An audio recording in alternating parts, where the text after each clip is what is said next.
You gave me the water. Tenaga Nasional Berhad, the incumbent utility company in Malaysia, has set up a subsidiary known as TNB Renewable Sdn Berhad. TRE, in line with the companies of being the top 10 utilities company in the world under a transformation program named Reimagining Tenaga. TRE is an investment company and also an asset owner for all RE plants in the local market for TNB. Hydroelectric has become Malaysia's main generation sources of electricity. Malaysia has many opportunities for natural hydro resources.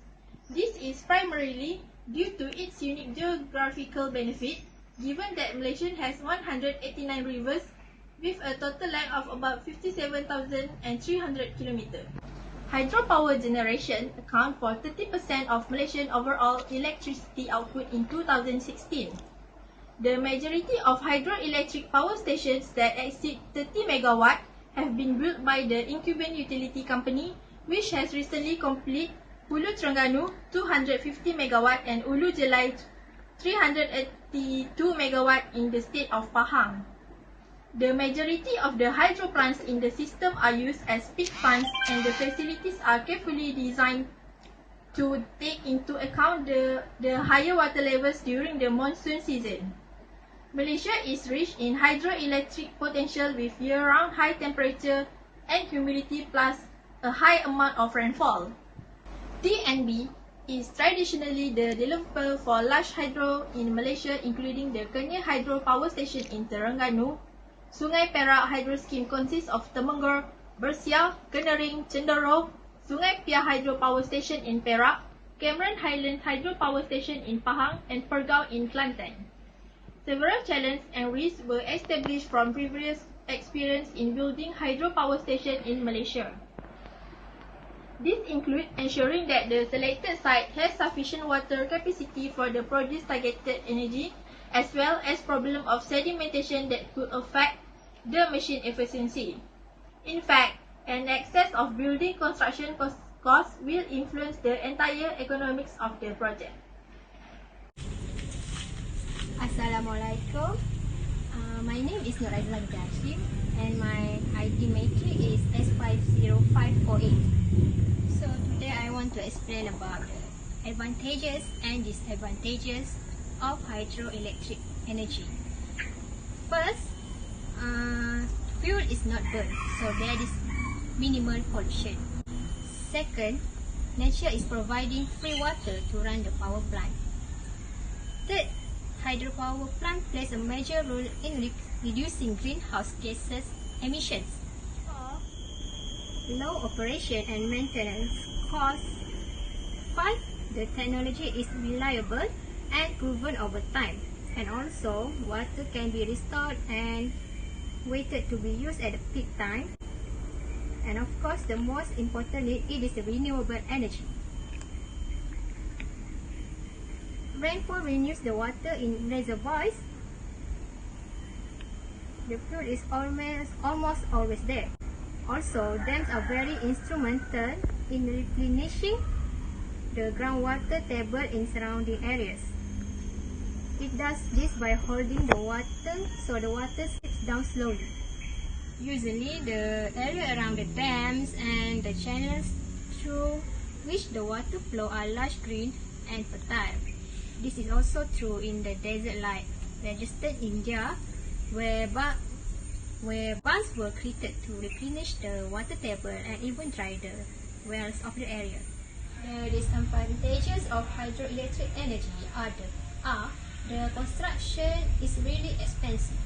Second, hydroelectric plants are site-specific. In fact, they can't be built anywhere. Third, it can have a detrimental effects on the river flow and water supply. The construction of hydroelectric plants usually means that the area will be flooded. This means the habitat of flora and fauna are lost and people in that area may lose their home. Next, it can change water quality. 5, in colder climates, freezing of pipes and the other components will be a problem. 6, The building of large dams can cause serious geological problems.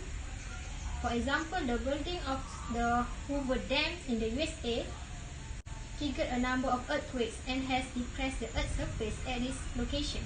Okay, and lastly, dams are good blocking is the progress of a river in one country usually means that the water supply from the same river in the following country is out of their control.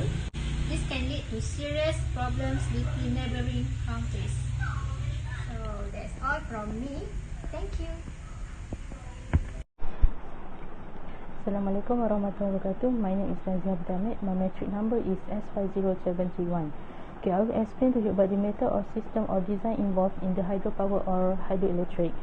Okay, small hydropower energy is considered a sustainable option that meets the need to minimize reliance on fossil fuels while significantly reducing greenhouse gas emissions. Tiny hydroelectric power is also considered to be one of the most cost-effective and environmentally sustainable technologies for generating electricity. Most small hydropower systems are run-off river schemes, not needing huge storage tanks. Run-off river power generation is carbon dioxide free, and this is one of the oldest environmentally friendly innovations. The potential of small hydropower projects in Malaysia is enormous, providing a total long-term generating capacity of around 500 MW, particularly in the run-off river forms. In 2013, the electricity generating capacity installed in Malaysia was 26,063 MW, comprising 21,628 MW in Peninsular Malaysia, 1,303 MW in Sabah, and 3,132 MW in Sarawak. Gas and coal remain the most commonly used fuels for producing electricity at 47.99% and 25.73% respectively, followed by hydroelectric at 14.73% and biomass at 2.97%. Meanwhile, 0.17% contribute to mini hydro. With regard to the increase in electricity, the maximum demand of 16,562 MW was, as recorded on 13 May 2013, exceeded the initial target of 16,324 MW by 1.5%. Small hydropower in Malaysia refers to run-off river schemes with a capacity of up to 30 MW. Small hydropower is typically divided into three sizes, which is full-scale, mini and micro. A full-scale small hydropower scheme has a capacity of more than 10 MW, which is enough electricity for large areas and substantial grid supplies up to 30 MW. Small hydro is a production of hydroelectric power on a scale which fits in with a local community or industrial plant. Definition of a small hydro project varies, but generating power is generally accepted between 1 and 20 MW, which is in line with the distributed generation concept. It can extend the concept of small hydro to 50 MW. The small hydro can be subdivided into mini hydro, which be defined as 100 to 1000 kW, and micro hydro, which is 5 to 100 kW. Micro hydro, which normally the hydroelectric power size was applied to smaller communities, single families or small enterprise. As a source of low-cost renewable energy, small hydroelectric plants can be linked to traditional electric distribution networks. One example of Malaysia's successful small hydro project is Perting Mini Hydropower Plant in Bentong, Pahang. This is a run-off river scheme that started operating at the Tenaga Nasional Berhad Power Station in 2009 with a capacity of 2.4 MW and net export potential of 4 MW. Amcorp Pertin Hydro Sdn Berhad owns the factory, and in 2015, this was upgraded to 6 MW. It gained global recognition by winning the ASEAN Energy Award in 2012 and the 2013 Green Energy Silver Award of Merit from the Association of Consulting and Engineers of Malaysia. Additionally, small hydro projects can be built in remote areas that will not be feasible to service from a network or in place where there is no national electrical distribution system. Since small hydro projects typically have limited reservoirs and civil construction work that seem to have relatively low environmental impact compared to large hydroelectric plants. This reduced environmental impact is highly dependent on the balance between stream flow and power production. The flow period curve, or FDC, is one tool that helps to test these problems. The FDC is a Pareto curve of the average flux versus frequency of a current. Diversion cuts benefits the reverse biodiversity by raising the return on investment (ROI) for the hydro network. The builder of the hydro network and owner of the site must strike a balance for protecting both the stream safety and the economy. Reservoir plants, for example, small storage facilities and small pump storage hydropower plants may contribute to distribute energy storage and decentralize electricity peaks and balance. These plants can be built to incorporate intermittent renewable energy sources at the regional level. That's all from me. Thank you. Hi, Assalamualaikum. My name is Ainul Binti Hamzah. My trade ID is S50372. So next we move to the applications of hydroelectric, or we call it as hydropower.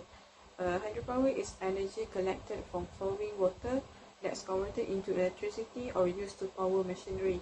Hydropower has been around for centuries, used to turn mill waste or drive early industrial machinery, but in modern use it typically refers to electrical generation. The first application of the hydropower is to generating clean electricity. A primary use of hydropower energy is to produce electricity. The main ingredients of hydroelectric power plants are dams, rivers, and turbines. Plants use dams to create reservoirs where the water is stored. This water is then released through turbines and spun to activate generators and create electricity. The first hydropower electrical systems were developed in the 19th century and used direct current technology to light Michigan theaters and shops. The first commercial installation of an alternating current hydroplant was in California, 1893. So the next application of hydropower is benefits for business. Hydro sites can be a good places to locate a major production facility because of the cheap and plentiful energy they produce. Hydropower typically is a cost-competitive source of energy. Unlike fossil fuels, hydropower is a clean source of energy. Deriving power from hydro sources features prominently in the clean energy plans of many companies, whose major selling points include their green credentials. The third applications of hydroelectric or hydropower is offering recreational facilities. One of the major advantages of hydropower plants to the wider community is that by law, the facilities must be open to the public, and many plants offer a wide range of recreations, including swimming, fishing, and boating. For businesses, the recreational use of hydro facilities makes their vicinity an agreeable place to live. This can help with staff recruiting and retention. The fourth application of hydroelectric power plant is the flood risk management. Hydropower energy is also applied in flood risk management. A key factor in flood risk management is knowing exactly when to empty the basins in preparation for winter weather and when to refill them in the spring to store water for the year to come. The new system not only reduces any flood risk but also helps fish stocks by filling reservoirs in a more reliable way. The last application of hydroelectric is to enable irrigation for agriculture. Even though hydropower has several challenges and issues for a development of hydropower in Malaysia or other countries, but hydropower become very, very important nowadays because hydropower generate very little greenhouse gases. So pollution, we can reduce a pollution, and then hydropower have least expensive way to store a very large quantity of energy. Okay, the use of electricity is an important aspect of a country economic growth. Okay, so hydropower ni juga penting untuk ekonomi peningkatan ekonomi negara kita.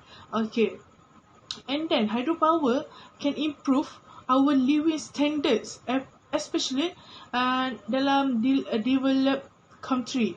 Okay, hydropower is also a good alternative to traditional generation of electricity, especially for provide considerable electricity in rural areas. And Malaysia provides many potential sites, such as like Tasik Kenyir,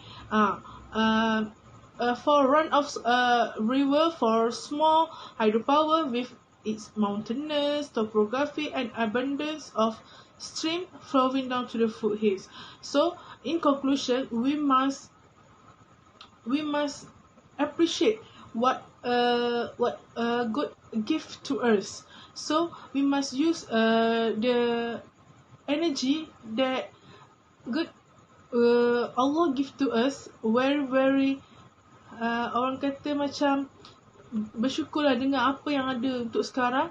Dan hydropower ni adalah sangat penting untuk masa depan kita, anak-anak cucu kita. So hargailah setiap apa yang kita ada. Sekian, terima kasih.